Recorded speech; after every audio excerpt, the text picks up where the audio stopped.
During a supposedly casual family dinner, the mood shifted when Marcella, my sister-in-law, casually announced, "So I lost my apartment.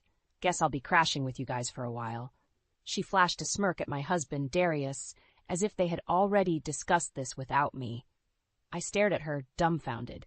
"Excuse me?" Marcella shrugged nonchalantly. "Don't worry, I'm a great roomie. I'll just take the master bedroom since it's the biggest."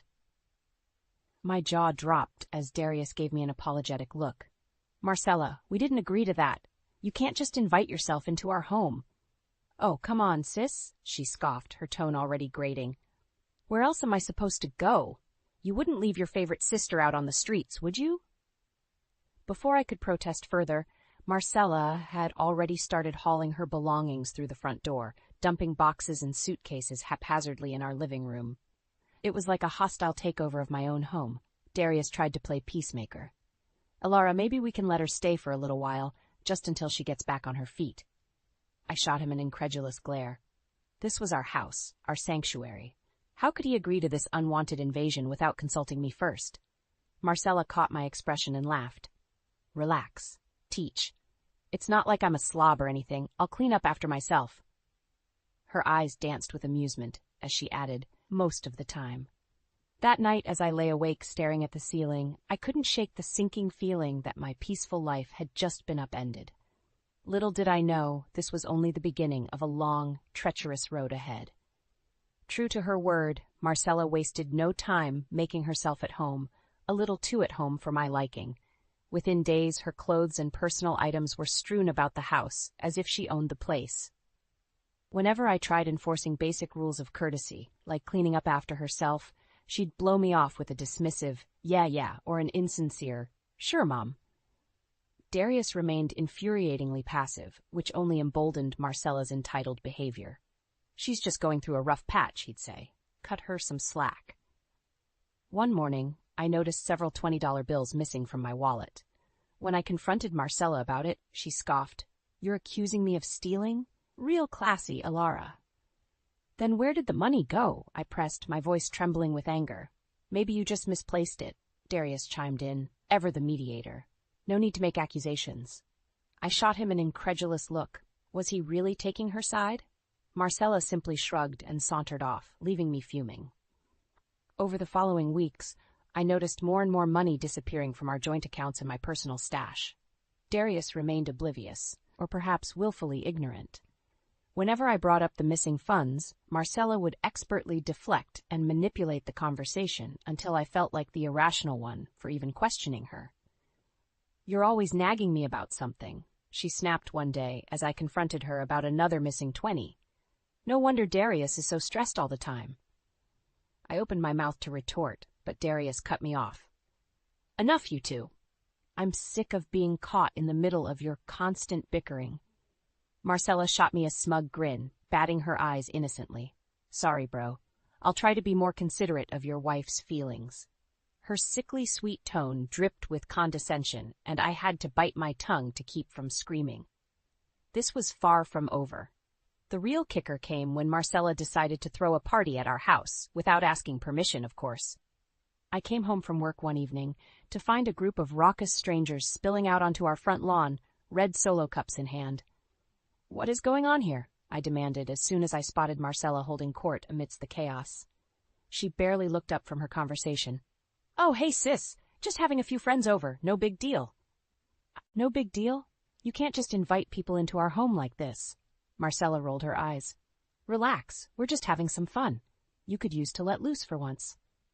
Before I could protest further, a guy I didn't recognize came stumbling out the front door, sloshing beer from his cup. "This party's lit," he slurred, giving me an inappropriate once-over. I recoiled in disgust. "That's it. This needs to end right now. Everyone out." Ignoring my outburst, Marcella shot me a wicked grin. "You know, if you kept acting so uptight, maybe Darius would have left you by now for someone more fun." White-hot fury coursed through me at her cruel insinuation. I opened my mouth to hurl back a blistering retort, but the sound of a loud crash from inside cut me off. My heart plummeted as I rushed through the door to find the cherished antique armchair, one of the few remaining pieces from my late mother's estate, overturned and shattered beyond repair. Tears stung my eyes as I fell to my knees, tenderly gathering the shattered remains. This had been one of Mom's most prized possessions, and these drunken idiots had destroyed it without a second thought. Marcella sauntered in, sizing up the wreckage with a casual shrug. Oh well, it was just an old chair anyway. No need to get so bent out of shape about it. I shot her a venomous glare, my grief quickly hardening into cold fury. Get out, I seethed through clenched teeth. Get your friends out of my house right now before I call the police. For once, Marcella seemed to recognize I wasn't making an empty threat. With a disdainful huff, she started ushering out her rowdy crew, muttering something about me being a stuck-up bitch under her breath. Darius rushed in once the commotion had died down, his eyes widening at the overturned furniture and shattered remnants of the armchair. Alara, what happened? Are you okay? I could only shake my head, my throat too choked with rage and sorrow to speak. This callous disregard for our home, our boundaries, our cherished belongings, it was unforgivable. Darius pulled me into an embrace, and that's when I realized with sinking dread he still didn't fully grasp the extent of his sister's cruelty. But I did, and I knew this was only the beginning. In the aftermath of Marcella's disastrous party, tensions in the house were higher than ever. I could barely look at her without feeling my blood boil. The smug, self-satisfied smirk she constantly wore only added fuel to the fire. One evening, as we were cleaning up after dinner, Marcella casually remarked, since I'm living here now, I should probably get my name added to the house deed. I froze, the plate in my hand clattering back into the sink. Excuse me? She shrugged nonchalantly. Well, it only makes sense. I'm basically family, right? Might as well make it official. Like hell you are, I exploded, rounding on her. This is our home, Darius and I. You're just a freeloader taking advantage of us. Marcella feigned an expression of wide-eyed innocence. Darius, she's not seriously suggesting I'm a freeloader, is she? You know I'm good for it if you ever need help with the mortgage or anything. I whirled on my husband, desperate for him to take my side for once. But Darius merely averted his gaze, shifting his weight uncomfortably. You can't be serious, I said, shaking my head in disbelief. Tell me you're not actually considering this. Before he could respond, Marcella piped up again with that simpering tone. Of course he's considering it. Why wouldn't he want to do something nice for his beloved little sister? This is our house, I shouted, feeling like I was going insane. Mine and Darius's. You have no claim to it whatsoever. Hey, no need to get so worked up, Marcella said with an infuriating chuckle. I'm just looking out for the best interests of this family. You're not my family. The words exploded from me before I could stop them. An ugly sneer twisted Marcella's features. Oh, I get it. I'm not the rich, precious family you always wanted, is that it? Just the embarrassing deadweight relative you can't wait to be rid of. That's not what I meant at all, I protested weakly, but she was already on a roll. Don't worry, I know where I'm not wanted. Maybe it's for the best if I strike out on my own after all. She shot me a look dripping with venom. Just don't come crawling back when you lose everything you've taken for granted here. With that ominous warning hanging in the air, Marcella stormed off, leaving an unbearable silence in her wake. Darius finally spoke up, his voice weary. Alara, maybe we should consider giving her what she wants, just this once, for the sake of keeping the peace. I stared at him, dumbfounded and utterly deflated. In that moment, I knew. He was never going to take my side over his sister's. The battle lines in this war had been drawn, and I was radio-owl territory. After that explosive argument about Marcella trying to get added to the house deed, I felt completely alone and betrayed, even by my own husband. Darius remained frustratingly passive, always making excuses for his sister's outrageous behavior. In my despair, I ended up confiding everything to my best friend and next-door neighbor, Jonah. He listened patiently as I vented, tears of anger and hurt streaming down my face. I just don't know what to do anymore, I said once I'd gotten it all off my chest. She's made it clear she wants to take over our home, and Darius won't lift a finger to stop her. Jonah shook his head grimly. Marcella's got him wrapped around her finger. Always has, from what you've told me. So I'm just supposed to let her walk all over me? Let her take everything I've worked for? A determined look came over Jonah's face, Not a chance in hell. We're going to fight back and expose her for the parasite she truly is. His conviction emboldened me. What did you have in mind? Over the next few days, Jonah and I discreetly set up hidden cameras throughout the house to document Marcella's misdeeds. He also helped me track down financial records and receipts, showing how she'd been steadily siphoning money from our accounts. This is the evidence we need to show Darius her true colors, Jonah said as we reviewed the damning footage. No more being able to gaslight you or play the victim.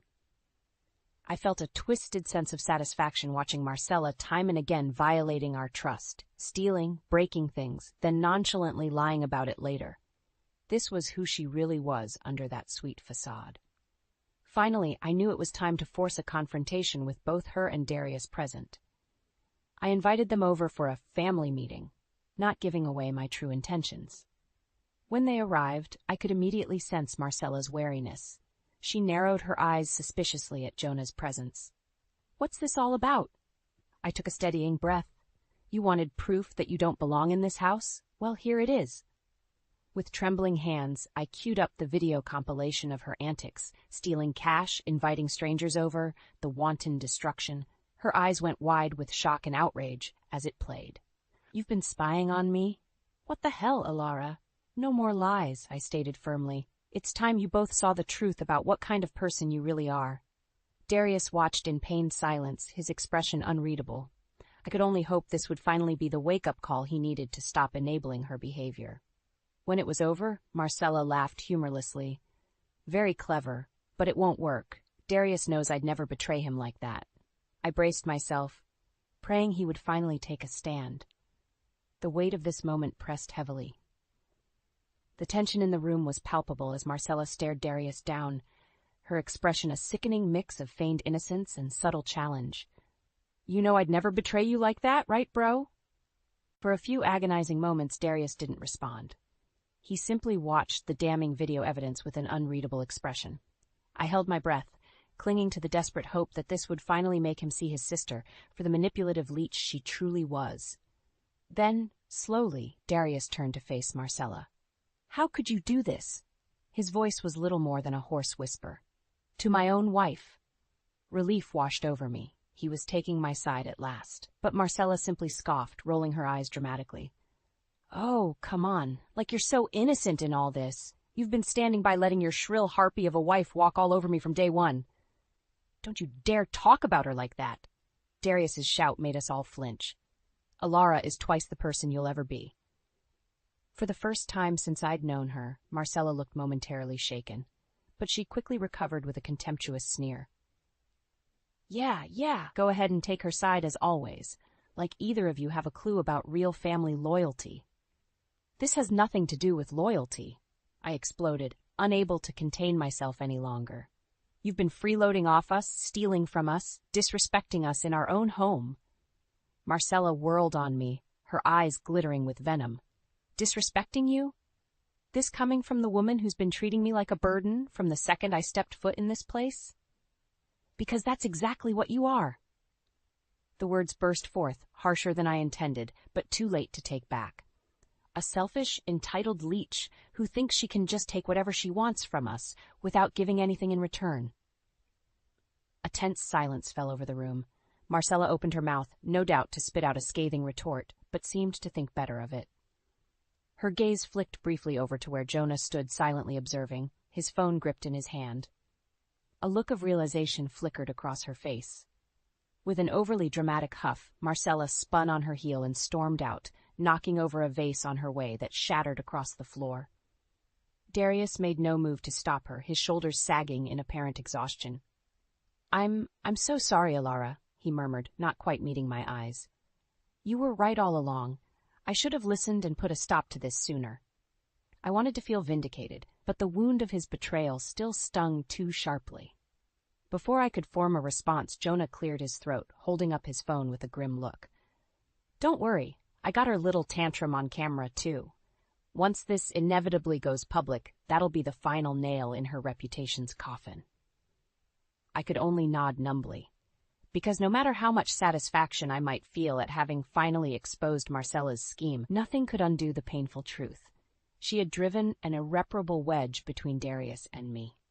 True to Jonah's prediction, within a matter of days, the video exposing Marcella's misdeeds had gone viral online. I wasn't sure if he had leaked it himself, or if one of Marcella's so-called friends had spread it in an act of petty revenge, but the result was the same. Her deplorable behavior was on full display for the whole world to see. I'll admit, there was a perverse sense of satisfaction watching the clip of her unhinged meltdown rack up millions of views, along with a tsunami of scathing comments calling her out as the entitled parasite she was. "The mask finally slipped, huh?" Jonah remarked as we scrolled through the deluge of reactions. "People are seeing her for the real piece of work she is." My satisfaction was short-lived, however, as the backlash steadily intensified over the following days. Protesters began gathering outside our home, denouncing Marcella in the harshest of terms and demanding she face consequences. "This is getting out of hand," Darius said nervously as the raucous crowds showed no sign of letting up. I could only shrug, numb to it all. She brought this on herself. That's when Marcella finally resurfaced, storming back into the house in a whirlwind of fury. "You happy now?" she raged, tears of rage streaking her blotchy face. "You just had to try and humiliate me to the world, didn't you? Like you didn't bring that on yourself?" I shot back, unmoved. "You're the one hell-bent on burning every bridge with your selfish, unforgivable behavior." "Unforgivable?" She let out a bark of deranged laughter. "You want to see unforgivable?" Before I could react, Marcella grabbed the nearest object, a heavy ceramic vase, and flung it straight at me with startling force. I barely had time to flinch before the solid mass struck my temple, unleashing a searing wave of blinding pain and darkness. The next thing I remember was gradually regaining consciousness to see Darius restraining a still hysterical Marcella while Jonah hovered over me, calling an ambulance. Blood trickled warmly down my face from the ragged gash in my head. "Why?" I croaked out in a daze. "Why would you do this?" For a moment, a flicker of anguished regret passed over Marcella's face, but it was quickly snuffed out, her eyes hardening into cold callousness once more. "Because I warned you there would be consequences for trying to take everything away from me," she spat out in a tone of chilling finality. "And this is just the beginning if you don't back off." The ominous vow hung heavy in the air, even as the wail of approaching sirens signaled this sickening conflict was about to be thrust into an even harsher spotlight. As I slipped back into the blissful darkness, one fact became terribly clear. No home was safe with Marcella in it, not for me, or anyone else she deemed an obstacle to be eliminated by any means necessary. In the aftermath of Marcella's violent attack, everything changed. The trust and foundations of our marriage had been shattered beyond repair by her unforgivable actions. As I recovered from my injuries, Darius and I knew we could no longer go on living under the same roof as his unhinged sister, not after the terror and threats she unleashed. We filed a restraining order immediately, but the metaphorical scars cut far deeper. "I'm so sorry, Alara," Darius said for what felt like the 1,000th time. Regret and shame were etched into the worry lines on his face. I never imagined she could become so monstrous. I said nothing, unable to offer absolution just yet. My mind still replayed those harrowing moments on an endless loop. Marcella's twisted snarl as she hurled that vase, the sickening impact, her vile parting words. Some betrayals cut too deep to simply forgive. The financial and legal fallout was another nightmare altogether. Changing all the deeds, accounts, and updating our wills to permanently excise Marcella. It was a lengthy, draining process designed to fortify every possible vulnerability she could try to exploit. We didn't stop there either. Thanks to Jonah's quick thinking in capturing that fateful confrontation, Marcella's criminal assault was a matter of public record. We leveraged that into investing in state-of-the-art home security. Cameras, alarm systems, the full works. If she ever thought about coming near us again, we'd be ready. By the time we got the all-clear to return home, it was as if a miasma had been lifted. No longer did we have to tiptoe around Marcella's dizzying sense of entitlement. The house was ours again, a sanctuary finally rid of her toxic presence. As a symbol of our reclamation, we held a massive yard sale and unceremoniously sold off every last belonging Marcella had brazenly dragged into our home during her occupation. Darius and I watched with grim satisfaction as her clothes, knickknacks, and cheap furnishings were picked over and hauled away by strangers. I'll never forget the palpable relief I felt as that final decrepit recliner, the last remaining trace of her squatting, was hoisted onto the truck of some lucky bargain hunter. "We made it through the worst of it," Darius murmured, slipping his hand into mine. His grip was warm, reassuring. "Our home is ours again." I gave his fingers a grateful squeeze, finally allowing myself to release the resentment and anger that had festered for so long. Whatever challenges still lay ahead, one thing was certain: that poisonous influence was exorcised from our lives for good. As the moving truck rumbled away with Marcella's sad collection of rejects, I inhaled the crisp spring air deeply. It carried the refreshing scent of new beginnings, of reclaimed happiness just waiting to blossom again. Our home was a sanctuary once more, and this time nothing and no one would ever be allowed to violate that sanctity again. I was folding laundry in the quiet of our suburban home when the phone rang. It was an ordinary Thursday, but that phone call was about to shatter the mundanity of my life. I wiped my hands on my apron as I answered. "Hey, Mom, it's Lucas," came the voice of my son, who had ventured out into the world, leaving the nest for college 2 years ago. "Lucas, darling, is everything okay?" I asked, a smile naturally forming on my lips at the sound of his voice. There was a pause, a hesitation I wasn't used to with Lucas. "Mom, I need to ask you something. Where's Dad these days?" I frowned slightly, puzzled. "Your father?" "He's been really busy with work. He's staying at the company's apartment for a while." "Why do you ask?" Another pause, longer this time. Lucas's voice, when it came, was laden with uncertainty. "Mom, I think Dad's company doesn't have any company apartments." My heart skipped a beat. "How do you know that?" "Well, I was at this job fair, and I overheard some people talking about Dad's company. They said there aren't any company apartments. Mom, is it possible that Dad is lying to us?" The room suddenly felt colder, the walls closing in. I struggled to maintain my composure. "Lucas, are you sure? Maybe you misunderstood." "No, Mom, I'm sure, and I think Dad is seeing someone else." The words hit me like a physical blow. "Lucas, that's a serious accusation. Are you sure you're not mistaken?" "I wish I were, Mom. I saw Dad with this woman younger, maybe in her 20s. They seemed close.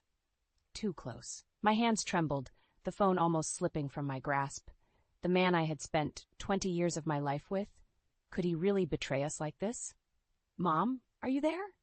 Lucas's voice was laced with concern. I took a deep breath, trying to steady my voice. "Yes, I'm here. Lucas, thank you for telling me. I need some time to think about this." "We'll figure this out, Mom. I'm here for you," he said firmly. After I hung up, I sat at the kitchen table, the unfinished laundry forgotten. My mind raced with questions and fears. Had I been so blind? Was the love and trust I invested in my marriage a mere facade? The thought of Mark with another woman, especially someone Lucas's age, churned my stomach. I had to find out the truth. But how? The idea of confronting Mark terrified me. Yet the thought of living in ignorance was even worse. I needed answers, and I was determined to get them, no matter how painful they might be. As the sun set outside, casting long shadows across the room, I realized that my once peaceful life was now on the brink of a storm, and I had to brace myself for whatever was coming. Saturday morning dawned with a heaviness that seemed to mirror my mood. Mark was due to visit this weekend, but the thought no longer brought me joy. The words of my son, Lucas, echoed in my mind, tainting every memory I had of Mark. As I prepared breakfast, the doorbell rang. It was my in-laws, George and Helen, arriving for their weekly visit. Despite the turmoil within, I greeted them with a forced smile. "Emma, dear, you look a bit off. Is everything all right?" Helen asked, her sharp eyes missing nothing. "Just a headache," I lied, unwilling to burden them with my suspicions. We sat around the breakfast table, chatting about mundane things. But my heart wasn't in it. My gaze kept drifting to Mark's empty chair, a stark reminder of the growing distance between us. When the topic turned to Mark, Helen's tone was warm. "He's been working so hard lately. You must be proud of him, getting that big project at the office." I nodded, my throat tight. "Yes, very proud." George, always the jovial one, chimed in. "Remember how he used to say he'd be a big shot one day? Looks like he was right." Their pride in their son was palpable, and it twisted the knife in my heart further. How could I shatter this image they had of Mark? The loving son, the dedicated husband. But beneath that facade lay a different truth, one that Lucas had unwittingly uncovered. As they continued to praise Mark, a part of me wanted to scream, to tell them that their perfect son was a liar, a cheat. But I couldn't, not without proof. The rest of their visit passed in a blur. I was there, but not really. My mind was elsewhere, caught in a storm of betrayal and hurt. After they left, I found myself wandering through the house, lost in thought. Our home, once a haven of love and security, now felt like a house of cards, ready to collapse at any moment. I stumbled upon a photo album, pages filled with pictures of happier times. Mark and I laughing, holding each other. Was it all just a lie? Had I been living a dream while he lived a double life? That evening, as I lay in bed, sleep eluded me. I realized that I couldn't let this go. I needed to confront Mark, to hear the truth from his lips. Whatever that truth might be, I was ready to face it. I had to be. For my own sanity. And deep down, a part of me yearned for revenge. If Mark had shattered our vows, then he didn't deserve my silence. He didn't deserve the facade of a happy family that I had helped build. As the night deepened, so did my resolve. I would confront Mark, and if my fears were confirmed, he would pay for his betrayal. In what way, I wasn't sure yet, but he would pay. Monday arrived with a sense of foreboding. I had spent the weekend in turmoil, oscillating between denial and a desire for the truth. Today I decided I would confront Mark. As the clock ticked closer to the time Mark was due to arrive, my anxiety grew. My hands trembled as I prepared coffee, each spoonful of sugar sounding unnervingly loud in the silent kitchen. The doorbell rang, jolting me from my thoughts. Taking a deep breath, I opened the door. Mark stood there, his smile faltering slightly as he noticed my somber expression. "Emma, what's wrong?" he asked, stepping inside. I led him to the living room, my heart pounding. "We need to talk, Mark." He looked concerned now, his eyes searching mine. "Of course, anything." I took a deep breath, the words I had rehearsed all weekend spilling out. "Lucas called. He said something disturbing about you being unfaithful." Mark's reaction was immediate, his face flushed, his eyes darting away. "Lucas said what? That's ridiculous, Emma." But his denial lacked conviction, his voice betraying him. I pressed on, the hurt and anger giving me strength. "He saw you, Mark, with a younger woman. He's convinced you're having an affair." Mark's posture stiffened, his expression hardening. "Lucas is mistaken. I can't believe you'd think I'd do something like that." But the more he denied, the clearer the truth became. His body language, the evasion in his eyes, it all pointed to one painful reality. Mark was lying. "Are you really going to stand there and lie to me, Mark?" My voice trembled with emotion. "After all these years, you owe me the truth." For a moment he looked like he might confess.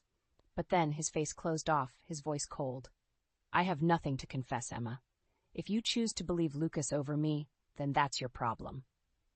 His words felt like a slap in the face. The man I had loved, trusted, and supported was now a stranger, hiding behind a veil of lies and deceit. The conversation spiraled into an argument, accusations and denials flying. But no confession came. Mark maintained his innocence, even as his lies crumbled around him. Finally, exhausted and emotionally drained, I ended the confrontation. "I can't do this anymore, Mark. I don't know who you are."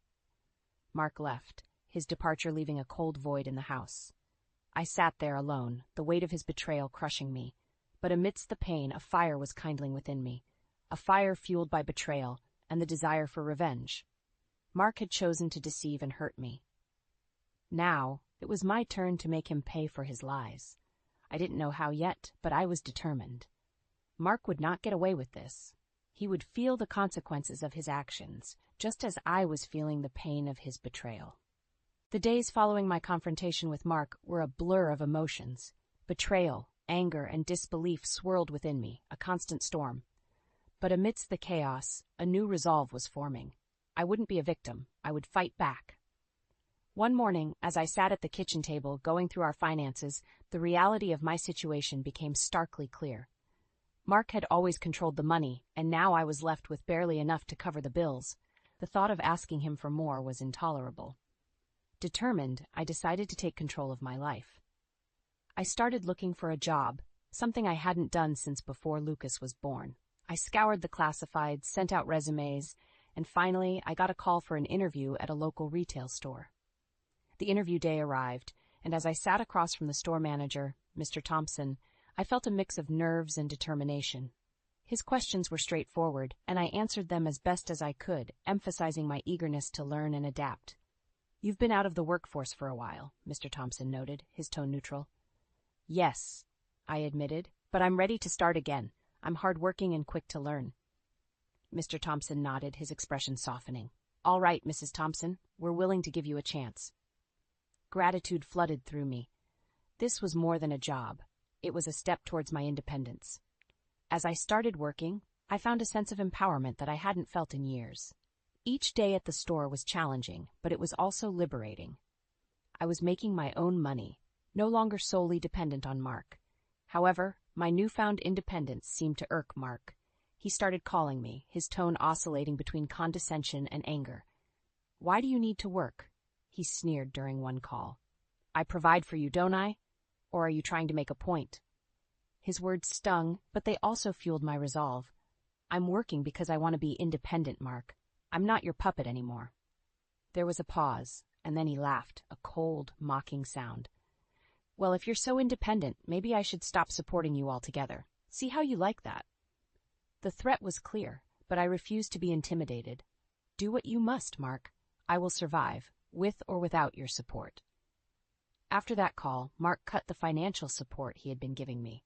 It was a blow, but not an unexpected one. I tightened my belt, budgeted rigorously, and focused on my job. As the days passed, my anger towards Mark turned into something else, a burning desire for revenge. He thought he could control me, break me. But he was wrong. I was stronger than he knew. I started to plan, to think of ways to expose him for what he was. A cheater, a liar, a manipulator. I wanted him to feel a fraction of the pain he had caused me, and I was willing to do whatever it took to make that happen. The opportunity for my revenge presented itself unexpectedly. Mark's parents, George and Helen, invited us for a family dinner, a tradition we had maintained for years. This time, however, the dinner was anything but ordinary for me. It was the stage where Mark's facade would crumble. I arrived early to help with preparations, my heart heavy yet determined. Helen noticed my subdued mood, but attributed it to stress. Little did she know the turmoil that churned within me. As we were setting the table, the doorbell rang. It was Mark, his usual confident self, unaware of the storm that was about to hit him. Following him was Lucas, my son, the bearer of the truth. Dinner commenced with light conversation, but the air was heavy with unspoken words. I glanced at Lucas, giving him a subtle nod. It was time. Lucas cleared his throat, commanding the attention of the table. "There's something I need to say, something about Dad." Mark laughed it off. "What is it, son? Another one of your pranks?" But Lucas's expression was grave. "No, Dad, this is serious. I saw you with another woman. Not just once, multiple times." The room went silent. Mark's face turned ashen, his confident demeanor faltering. "What are you talking about, Lucas?" "That's nonsense," Mark stammered, but his voice lacked conviction. Lucas's gaze was unwavering. "I saw you, Dad. You were with her at a hotel. She's young, about my age. You can't deny it." Helen gasped, her hand flying to her mouth. George's face hardened, his eyes narrowing at Mark. "Is this true, Mark? Are you cheating on Emma?" Helen's voice was a whisper, laced with disbelief and pain. Mark's facade finally broke. He looked from face to face, realizing the gravity of the situation. "It's not what you think. She's just a colleague."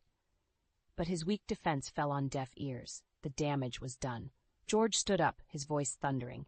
"You bring shame to this family. How could you do this to Emma, to your own son?"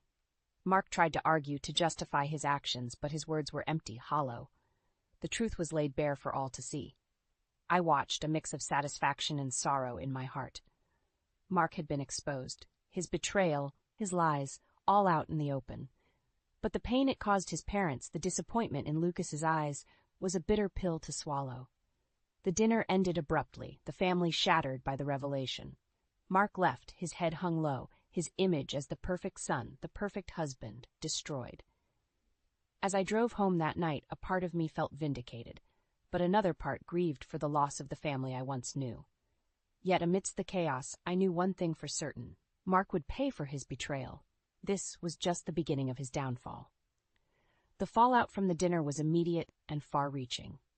Mark's betrayal had not only fractured our family, but also stained his reputation.